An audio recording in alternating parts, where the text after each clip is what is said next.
tree planted by the water, we never will run dry, 'cause the living water. So living water flowing through, God, we thirst for more of you.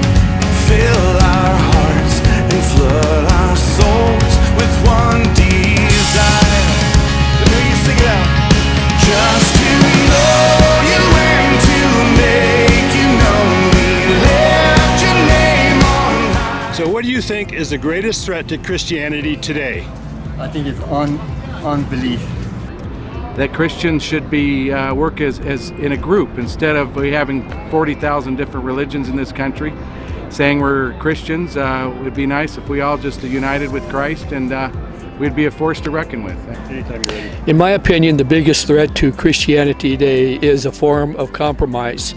We're living in a culture that is continually compromises the message.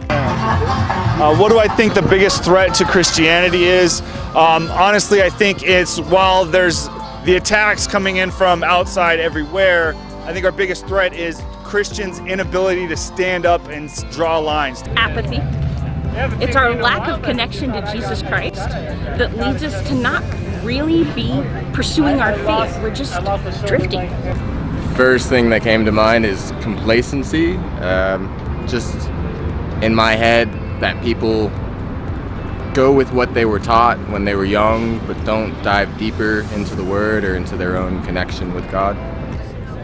Is by not having faith in our dear Lord. If you question Him, that's when you're in big trouble. Because when it comes time for Him to come, you better get your hustle on. The lack of virtue. Lack of virtue? That's it.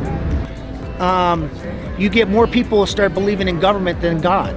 The fact that that most people do not believe there's a devil, that hell doesn't exist. I would say it's deception.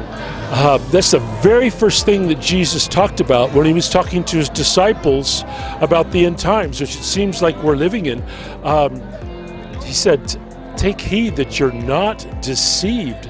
And later, many will be deceived, even possibly the elect. I believe it's the global mentality of bringing all world religions, including the Christian faith, together in a common goal to fight poverty, disease, and injustice in this world at the detriment of saving souls from hell. What's happening in Rome right now is a great example. I mean, the Pope is trying to convert Christianity into almost this secular version of what it once was. We're not really interested in standing up for our faith or talking about our faith or being bold in the way that we present Christ.